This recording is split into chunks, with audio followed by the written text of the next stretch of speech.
Hi, this is Sarah Lingra with Piano Key Finders, and welcome to my learning lab. And this week, the video is about tiny experiments, because I think this is going to be a theme for at least the next several months. The tiny experiments that I'm doing with my studio, but also the tiny experiments that I'm doing with myself. So a tiny experiment is where you create a pact, and a pact stands for purposeful, actionable, continuous, and trackable. So in the case of all of the tiny experiments I'm running in my music studio, the purpose is to become a better musician.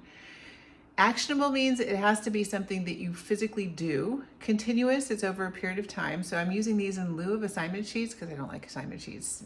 They don't get read enough, in my opinion. And then trackable, simply did I do it, yes or no? So I'm experiencing really great results with my students, which I'll get into in a future video. But I thought, well, if I'm going to do it with my students, I should be doing this with myself, because if the purpose is to become a better musician, I certainly have lots of areas where I could become better. So the tiny experiment that I'm going to be doing this week is I will play around the circle of fifths, doing the 2-5-1-4 major jazz chord progression followed by the 2-5-1 minor chord progression. When I started doing this, I was using the 2-5-1-4 card followed by the 2-5-1 minor card, where you slide these down. So if I'm doing this in the key of C, I would put the yellow arrow on C, and then followed by the orange arrow on A to do a complete diatonic 7th chord progression. I don't need the cards anymore, but when I made them, I used them a lot myself because I didn't know the chords very well either, like some of my students.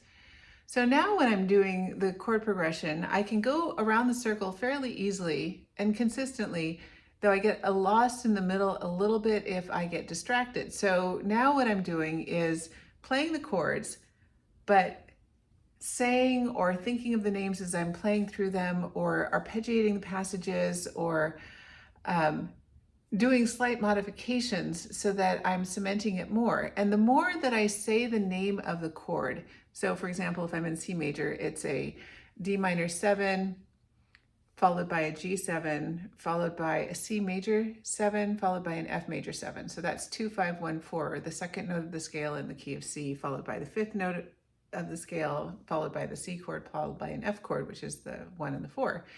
Then if you continue in that progression, then you have the minor 2-5-1, which in this case would be B minor 7 flat 5, followed by E7, and then A minor 6. So that's diatonic 7th chords for the key of C. So as I go around the circle of fifths, I'm going around on all of the diatonic 7th chords for each individual key.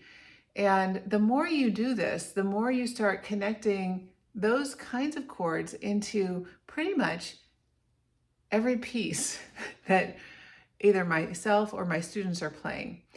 I was having a student do a Bergmuller piece in the key of D minor, and it had a 2-5-1 minor chord progression in there, going from an E minor 7 flat 5, A7 to a D minor. So in classical, you often don't get the names of those chords, certainly not at the level that some of these pieces are being played. You know, like they come up later on in music theory, but not, some of the pieces are easier to play than they are to explain. So here is what C major, going around the circle, or C major diatonic 7th chord sound. D minor 7, G7, C major 7, F major 7, B minor 7 flat 5, E7, A minor 6. Now, to get from the A minor 6 to the A minor 7th, you raise the top note, so it goes from an F sharp to a G. Now, it just so happens if you do that, you have just started the next 2-5-1-4 chord progression. So here is A minor, D7, G major 7, C major 7, F sharp minor 7 flat 5, B7, and then E minor 6.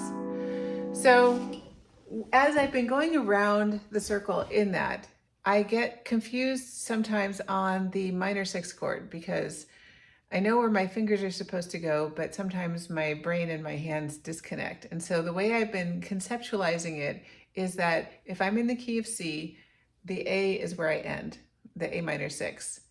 It's where I start when I'm in the key of G, but when I end, I'm going to be going up a fifth from the A. So my last chord there would be an E minor 6. And then I'm going to start on an E minor 7. And when I go around the circle again, then I'm going to end on a B minor 6 and so on. And so the more I do this, the more interesting these chords become. And again, the more you play the chords around the circle, then you see how all of these chord systems are interconnected. And while in a lot of pieces, for maybe the first 5, 6, 7 years of learning how to play the piano, the key of F sharp minor is not one that comes up at the top of the most played keys. However, the F sharp minor 7 chord or the F sharp minor 7 flat 5 chord actually come in quite a bit because they're tied to keys that are more common. So once again, now I'm starting on E, so the E minor 7. There's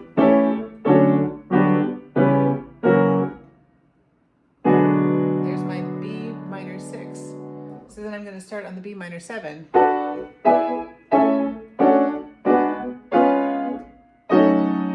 Ending on F sharp minor 6. So then the next one will be F sharp minor 7. So my goal is to get to the piano and play through that at least once every day. And then one of the side effects of this, which I've seen not just with myself, but with all of my students, is that if you're at the piano doing one thing, then the odds that you stay at the piano doing a bunch of other things are really high. Though, if you find that you don't have enough time, just doing one tiny thing actually has a pretty big impact. The going around the circle on inverted chords, on triads, on 5-note scales, on pretty much everything that you can possibly think of has had this really strong effect in getting students to understand practical and applied theory in a much quicker way. Their muscle memory is improving significantly, and I've had a lot of students who are saying, my hands are playing the chords and I'm finished with them before my brain has registered even what I've done. So we're in that weird area where the body is doing things and the brain is having to catch up. But anyway, this is an example of a tiny experiment. And then on the sheet here, I would write what I did. So I went around the circle of fifths in the diatonic 7th chords in all keys. And then as I'm doing it, I can make observations, like I need to remember the last chord at the end to make sure that I'm getting it correct by going up the circle of fifths on the last chord rather than the first chord. Then at the end of the week, you have a plus minus next analysis, which is what was good, what did I notice that was on the positive side, what did I notice that was on the negative side, and then what am I going to do next? And then the next part, you decide whether you're going to pause, namely, this wasn't my thing, I don't like it, whether I'm going to pivot or persist. So those 3, persist, pause, and pivot, are your options when it comes to deciding the next thing. This is a continuous improvement thing, and even not getting to the piano, like if I did nothing and maybe I was too busy or I didn't find this very interesting, is good information because you can use that to figure out what you're going to do in the following week. So anyway, this is Sarah Lingro with Piano Key Finders, and you can find a lot of this information on my blog at the website pianokeyfinders.com. Thank you.